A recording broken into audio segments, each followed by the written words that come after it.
Fala pessoal, sejam bem-vindos a mais um vídeo aqui no canal e hoje você vai entender o porquê que as cotas do fundo no reserva imediata renderam negativo de um dia para o outro. Estou aqui com meu amigo Marcos Correia, responsável pelo Sunstart, e fica até o final do vídeo que você vai entender tudo e como você deve montar a sua reserva de emergência. Bom, primeiramente, Marcos, seja muito bem-vindo aqui no nosso vídeo. É um prazer estar aqui com você. Obrigado pelo convite. Esse conteúdo desse vídeo aqui eu acho muito importante, porque a gente vai falar de reserva de emergência, que é como se fosse o colchão de segurança da vida financeira das pessoas. Por isso que tem que ter um cuidado muito grande com aonde você coloca o seu dinheiro, como você escolhe, como tem que ser o comportamento de uma reserva. E a gente vai pegar aqui um caso real, muito recente, de algo que não deu tão certo, ou pelo menos que teve alguns problemas no meio do caminho, e que isso pode acarretar em mais problemas para você, caso você precise de uma reserva neste momento específico. Então, esse assunto desse vídeo hoje é bastante vital. Perfeito. Então, vamos começar do começo, né? O que é o fundo no reserva imediata? Vou falar um pouco de como que ele funciona, como que ele é constituído, e aí você também fica à vontade para acrescentar.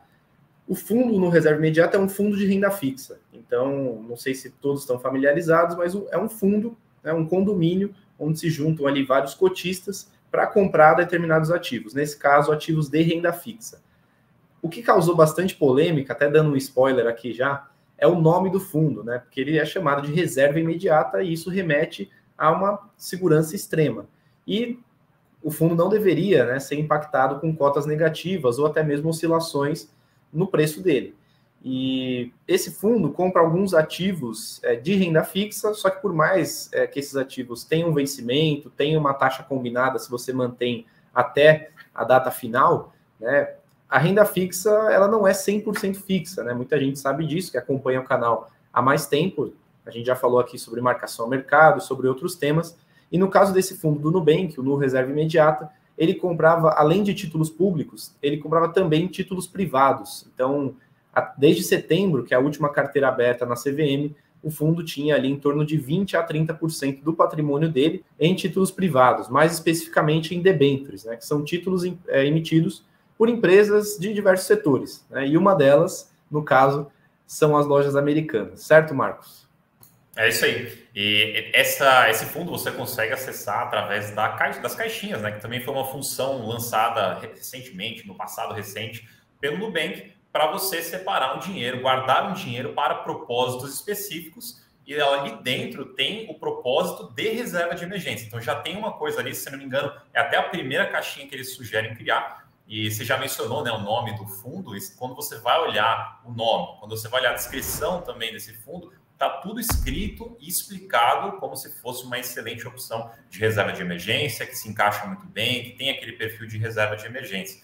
Então, a gente vai entender ainda um pouco mais aqui para frente no vídeo dessas características, mas, basicamente, esse fundo é acessável ali pelas caixinhas do Nubank como uma forma de você poder guardar dinheiro, se planejar para planos futuros. Perfeito. E bom que você mencionou aí das caixinhas, né, que quando você cria uma caixinha nova, até a primeira delas, como você disse já, a sugerida é de reserva de emergência, ele vai te dar duas opções por enquanto, né, só tem essas duas, para você investir o seu dinheiro. Uma delas é o Nu Reserva Imediata, ele até fala lá que é um fundo de renda fixa com o propósito de superar, né, acompanhar ali o CDI, e de fato tem, né, superado um pouco o CDI no último ano, e inclusive o fundo já cresceu bastante desde a criação das caixinhas, né, hoje o fundo tem em torno de 1 milhão e 300 mil cotistas, e em torno ali de 2 bilhões e alguma coisa de patrimônio, então é um fundo já grande, né, e a outra opção é um RDB do Nubank, que é praticamente um CDB, né? Você tem também a garantia do FGC de até R$250 mil por CPF, e o RDB ele rende um pouquinho menos que o fundo, né? Ou pelo menos a tendência dele é que ele renda um pouquinho menos, somente 100% do CDI, o que não é uma rentabilidade ruim, se tratando de reserva de emergência, né? Então você tem essas duas alternativas quando você vai criar uma caixinha, diferente de antes, né? Antes era só uma alternativa, que era a função dinheiro guardado, e aí o Nubank mudou isso, deixando ali uma carência no rendimento de 30 dias. Então, se você aplica do dia 1 até o dia 30, o seu dinheiro lá fica parado, e aí a partir do 31º dia ele começa a render. Então, como alternativa, a ideia é que você crie uma caixinha para que esse dinheiro vá rendendo diariamente assim como o Tesouro Selic e outras aplicações também, né, outras alternativas para reserva de emergência. E aí é bom a gente explicar, né, Marcos, o porquê que essas cotas tiveram um rendimento negativo. Eu trouxe até um gráfico aqui, vou colocar aqui na tela, e nesse gráfico dá para ver o rendimento do Nu Reserva Imediata, né, o fundo que a gente está falando, na linha verde, contra o CDI, né, isso no último ano. Então, dá para ver que ele abriu um pouquinho, né, abriu uma boca aqui em relação ao CDI, chegou a render um pouco mais, e agora no último dia, né, em relação ao dia 15 de janeiro aqui, dá para ver que essa linha verde caiu, né, justamente pelo problema aí com lojas americanas, e o fundo, apesar de ter rendido negativo, né, de um dia para o outro, chegou ali a 0,75% negativo, o que é bastante coisa se tratando de um fundo de reserva de emergência, o fundo ainda se iguala no CDI, se a gente olhar para um prazo de um ano aí, né? Enquanto o CDI rendeu aqui em torno de 12,57, o fundo caiu para 12,60. Antes o fundo estava acima dos 13, e aí com esse problema de lojas americanas, ele foi para 12,60, né? Isso anualizado. E o fundo, né, até então, na posição de setembro que a gente via lá, a gente consegue ver a carteira aberta dele, a gente via que ele tinha 2 papéis de lojas americanas, né, 2 debêntures, que equivaliam até aquele período a 1% do patrimônio do fundo. Então, se o fundo tinha 2 bilhões de patrimônio, 1% disso estavam dividido em 2 papéis de lojas americanas, e esses papéis, por conta de todos os problemas que aconteceram, caíram, né, e até impactaram alguns fundos imobiliários, né, Marcos? Se você quiser complementar aqui. Pois a gente tem vários fundos imobiliários que têm lojas americanas como inquilinos. E como a gente vai falar mais para frente, mas como a empresa começou agora numa situação bem complicada por questão de dívidas, então ela pode ter uma situação complicada para arcar com essas dívidas, pagá-las, pagar o aluguel, pagar o que ela deve. Isso daí, para o dono de um imóvel, pode acabar tendo alguns problemas. Alguns gestores até já acreditam que vai dar problema, eles vão realmente parar de pagar o aluguel, mas também temos outras pessoas aqui que falam que não, pode ser que eles continuem pagando, até porque o aluguel seria uma das despesas mais básicas que você tem que conseguir arcar em uma empresa para conseguir sair de uma situação difícil como dívidas. Então, se você não paga nem o aluguel, quem dirá pagar as dívidas, então o aluguel acaba tendo uma preferência nesse cenário. Então, a gente ainda está navegando por incertezas, não temos todas as informações, mas pode ter impacto não só em fundos de crédito, não só em ações, mas também em fundos imobiliários, porque a lojas americanas, de alguma forma, ela está exposta a esses mercados. Legal, e é importante você falou isso, que dá para a gente classificar uma escala de risco, né, para os ativos. Então, o fundo imobiliário, seguindo esse seu conceito, estaria em primeiro ali de recebimento, né?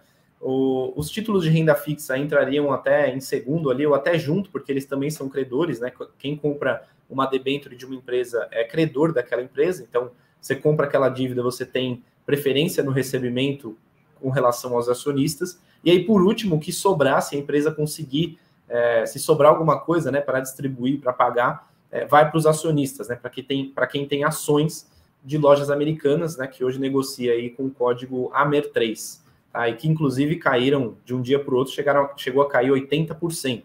Né, e isso aconteceu também com os títulos de renda fixa, não foi exatamente 80%, mas essa queda, né, provocou aí um aumento no risco, né, na visão de todos os investidores, e isso refletiu na cota do Nu Reserva Imediata. Né? Outros fundos também tinham lojas americanas, vários fundos aqui a gente pode citar várias gestoras, mas aqui o caso a gente está trazendo é o do Nu Reserva Imediata, e aí que mora o grande problema, né, Marcos? Assim,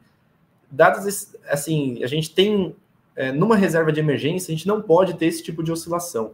Né? Se você estiver investindo em um fundo de renda fixa, como investimento, né, não como reserva, eu acho que aqui não tem grandes problemas, né, apesar de ser ruim, porque o gestor ele vai investir em debêntures, em outros tipos de títulos para buscar uma rentabilidade maior. Né, e até o caso até então é que o gestor estava conseguindo superar o benchmark, que é o CDI no caso. Mas tratando de uma reserva de emergência, eu acho que o grande problema foi isso, né? Você tem lá o nome reserva imediata e o fundo estava investido em empresas privadas, né? E por maior que seja a empresa hoje, a gente não sabe o que pode acontecer com ela e não deveria, na minha opinião, o fundo não deveria ter nada do patrimônio em títulos privados, ainda mais se tratando de um fundo desse tamanho e com a quantidade de cotistas que tem. Né? Queria ouvir um pouco da sua opinião também. Não, concordo com você. Eu acho que aqui entra um ponto muito chave para as pessoas manterem em mente. Quando a gente fala de investimentos seguros, a gente acaba falando de títulos públicos, a gente acaba falando ali em render algo equivalente ali à Selic, ao CDI, algo próximo disso. Quando um fundo, quando algum outro tipo de investimento busca retornos maiores do que esse, provavelmente ele vai correr mais riscos também para justificar ter um retorno maior. Então, é aquela famosa regra, né? Quanto maior o retorno, provavelmente maior o risco. Então, quando você pensa reserva de emergência, você não pode colocar o seu capital em risco, ou pelo menos é o risco mínimo que você tem que colocar. Então, você não pode escolher produtos que tenham um risco mais elevado, porque na vida de um investimento, e a gente falando aqui de investimentos de longuíssimo prazo, tem gente que está investindo para 10, 20, 30, 40 anos que seja, muita coisa pode acontecer no meio do caminho. Problemas são normais acontecerem no meio do caminho, seja no universo de crédito, seja no universo imobiliário, no de ações. Problemas acontecem.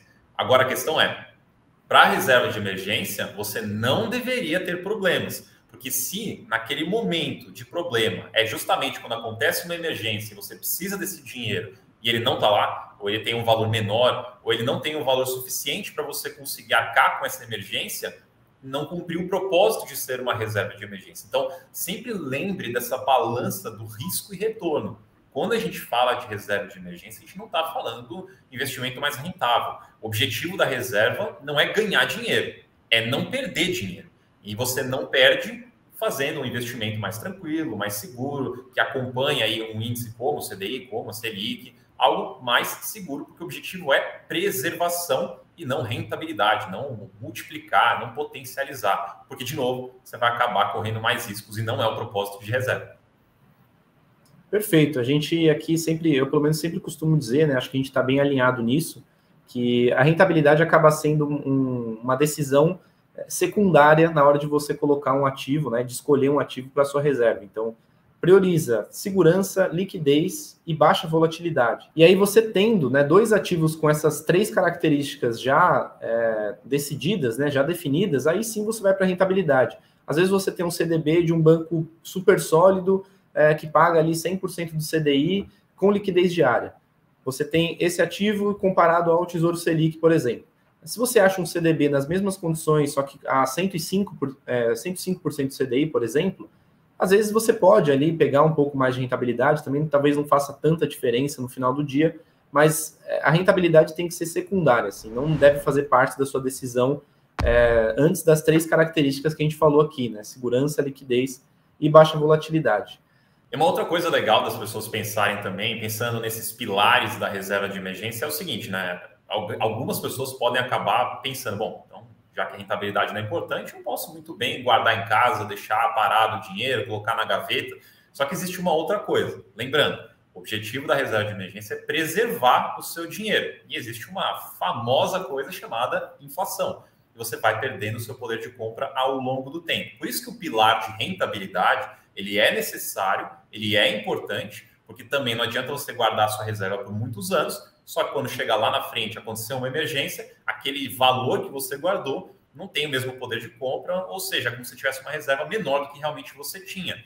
Não adianta acontecer isso. Então, você precisa buscar rentabilidade, mas jamais sacrifique os outros pilares da segurança, da volatilidade baixa, da liquidez, para ter mais rentabilidade. Então, você pensa naqueles três primeiro e depois vem a rentabilidade. Mas tem que ter, sim, um pouco de rentabilidade para a gente não perder o poder de compra. Inclusive, a gente tem vários conteúdos aqui sobre inflação para vocês acompanharem, caso vocês precisem de mais materiais.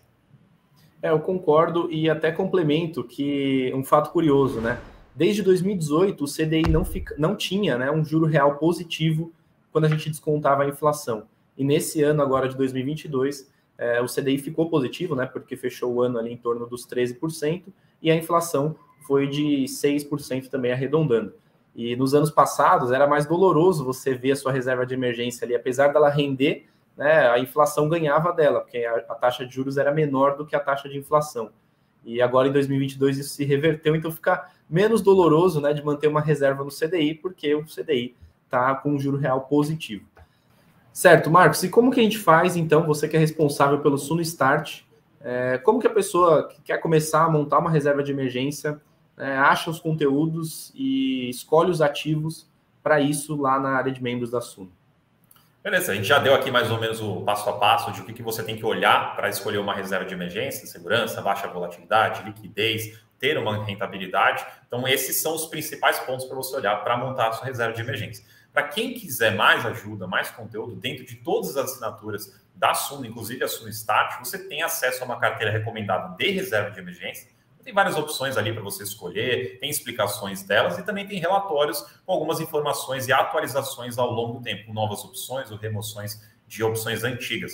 Então, para os assinantes, Start para cima, todas as assinaturas, você tem acesso a um conteúdo exclusivo de reserva de emergência para ajudar você a montar a sua reserva.